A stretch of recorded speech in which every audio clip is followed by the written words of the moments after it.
రజతోత్సవ వేడుకల సాక్షిగా రణభేరి మోగించేందుకు గులాబీ దళం సిద్ధమవుతోంది. సిల్వర్ జూబ్లీ సభపై కేసీఆర్ సమాలోచనలు చేస్తున్నారు. ఇప్పటికే బీఆర్ఎస్ నేతలకు దిశానిర్దేశం చేశారు. బహిరంగ సభను ప్రతిష్టాత్మకంగా తీసుకుంది బీఆర్ఎస్. 5 లక్షలకు తగ్గకుండా జన సమీకరణకు ప్లాన్ చేస్తున్నారు ఆ పార్టీ లీడర్లు. మాజీ మంత్రి హరీష్ రావుకు సభ సక్సెస్ బాధ్యతలు అప్పగించారు కేసీఆర్. ఇప్పటికే నేతల వారీగా టార్గెట్ ఇచ్చారు.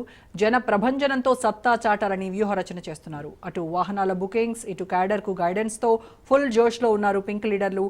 అన్నీ తానే వ్యవహరిస్తున్నారు హరీష్ రావు. బీఆర్ఎస్ బహిరంగ సభను సక్సెస్ చేయాలని ప్రయత్నిస్తున్నారు. పూర్తి ఇన్ఫర్మేషన్ మా ప్రతినిధి సైదులు లైవ్లో అందిస్తారు. సైదులు, మొత్తానికి సిల్వర్ జూబ్లీ వేడుకలను చాలా ప్రతిష్టాత్మకంగా తీసుకుంది బీఆర్ఎస్. దీనికి సంబంధించి ఇప్పటికే ఎవరెవరు ఏం చేయాలి అనేటువంటి దిశానిర్దేశం కేసీఆర్ ఇప్పటికీ చేసినట్టుగా సమాచారం. మొత్తానికి ఏ రకమైనటువంటి ప్లాన్స్ అండ్ ఇటువైపు కాంగ్రెస్ను అటు బీజేపీని ఎండగట్టే రీతిలో, అలాగే ప్రజలను తమ వైపు తిప్పుకునేటువంటి స్ట్రాటజీస్తో ఏ రకమైనటువంటి స్ట్రాటజీస్తో బీఆర్ఎస్ ప్లాన్ చేస్తోంది?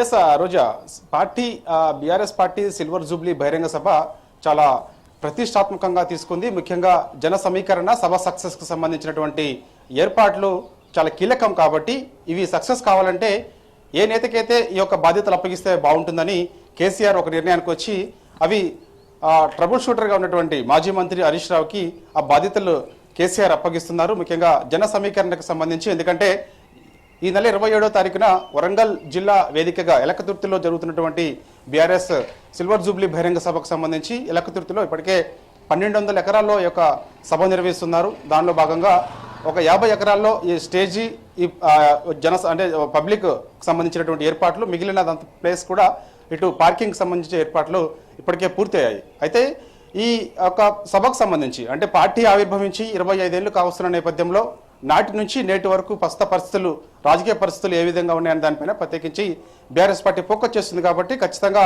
ఈ యొక్క సిల్వర్ జూబ్లీ బహిరంగ సభ చాలా ప్రతిష్టాత్మకంగా తీసుకొని సక్సెస్ చేయాలని చెప్పేసి భావిస్తున్న నేపథ్యంలో ఇప్పటికే కేసీఆర్ మొత్తం ఉమ్మడి జిల్లాల వారికి కూడా సన్నాహక సమావేశాలు నిర్వహించారు. దాని తర్వాత మరో కీలకమైన సమావేశం కూడా ఈ 2-3 రోజుల్లో కూడా కేసీఆర్ అధ్యక్షన ఉంటున్నట్టుగా కూడా మనకైతే పార్టీ వర్గాల ద్వారా సమాచారం. ఎందుకంటే ఈ యొక్క సభ సక్సెస్ సంబంధించి ఉమ్మడి జిల్లాల వారిగా సమీక్షలు నిర్వహించిన తర్వాత మిగిలిన కీలక నేతలు, బీఆర్ఎస్ పార్టీలో ఉన్నటువంటి సీనియర్ నేతలు ఎవరైతే ఉంటారో వారితోటి మరోసారి కేసీఆర్ భేటీ కాబోతున్నారు. ముఖ్యంగా రాష్ట్రంలో ఉన్నటువంటి 119 నియోజకవర్గాలకు సంబంధించి జన సమీకరణ ఏ విధంగా ఉండాలనే దానిపైన కూడా కేసీఆర్ ప్రత్యేక ఫోకస్ చేస్తున్నారు. అంటే ముఖ్యంగా ట్రాన్స్పోర్ట్ విషయంలో ఇప్పటికే ఆర్టీసీ నుంచి 3000 బస్సులు కావాలని రిక్వెస్ట్ చేశారు.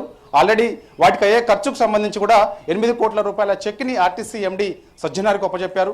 సో వాళ్ళు కూడా ఆ గ్రీన్ సిగ్నల్ ఇచ్చారు. ఆర్టీసీకి సంబంధించినటువంటి 3000 బస్సులు కూడా సిద్ధం చేస్తుంది. కాబట్టి సో వాటితో పాటుగా ఇక మిగిలిన ప్రైవేట్ వెహికల్స్, ట్రాన్స్పోర్ట్కి సంబంధించిన వాటిపైన కూడా ప్రత్యేక ఫోకస్ చేస్తున్నారు. అయితే నియోజకవర్గాల వారిగా ఎన్ని వాహనాలు ఈ యొక్క బహిరంగ సభకు వస్తాయన్న దానిపైన కూడా ఒక నివేదిక సిద్ధమైంది. ఇప్పటికే ఆ నివేదిక సంబంధించి కూడా కేసీఆర్ తీసుకున్నారు. ఎందుకంటే ప్రతి నియోజకవర్గం నుంచి 10,000 మంది పైగా కూడా తగ్గకుండా ఈ యొక్క జన సమీకరణ ఉండాలని కేసీఆర్ భావిస్తున్నారు. కాబట్టి ఇప్పటికే వాల్ రైటింగ్స్ అన్ని కూడా రాష్ట్ర వ్యాప్తంగా పూర్తయ్యాయి. ప్రతి ఒక్క నేత కూడా, అంటే ఆయా నియోజకవర్గాల్లో పర్యటిస్తున్నప్పుడు కీలక నేతలు ఎవరైతే ఉంటారో, కేటీఆర్ కానీ, హరీష్ రావు కానీ, కవిత కానీ, మిగిలిన మాజీ మంత్రులు, వాళ్ళందరూ కూడా ఆ యొక్క నియోజకవర్గాల్లో సన్నాహక సమావేశంలో పాల్గొంటున్నప్పుడు వాల్ రైటింగ్స్ తామే రాస్తూ ఉన్నారు.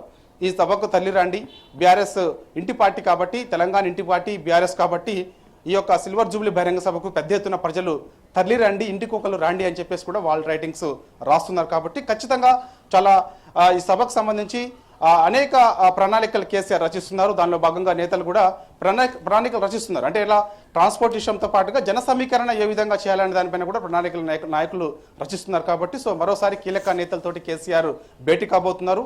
సో దానికి సంబంధించిన తర్వాత ఇక దాదాపుగా మనకి గడువు కూడా చాలా తక్కువగా ఉంది. ఇంకో 11 రోజులు మాత్రమే ఉంది. 11వ రోజు అంటే ఈ రోజు నుంచి పోలిస్తే 11వ రోజు, అంటే 11వ రోజు మనకి బహిరంగ సభ కాబట్టి 10 రోజులు మాత్రమే గడువు ఉన్న నేపథ్యంలో కేసీఆర్ మరో 2 రోజుల్లో కీలక నేతలతోటి భేటీ కాబోతున్నారు. భేటీ తర్వాత ఇక జన సమీకరణ ఏ విధంగా ఉండాలని దానిపైన ఇప్పుడే ఒక నిర్ధారణకు వచ్చారు. కాబట్టి దాదాపుగా 5 లక్షలకు తగ్గకుండా ఈ యొక్క జన సమీకరణ చేయాలని చెప్పేసి భావిస్తున్నారు. సభ సక్సెస్ గ్రాండ్ గా ఉండాలని చెప్పేసి కూడా భావిస్తున్నారు. కాబట్టి ఈ బాధ్యతలన్నీ కూడా మాజీ మంత్రి హరీష్ రావుకి కేసీఆర్ అప్పగిస్తున్నట్టుగా కూడా మనకైతే పార్టీ వర్గాల ద్వారా విశ్వసనీయ సమాచారం. రోజా, రైట్, థ్యాంక్ యూ సైదులు.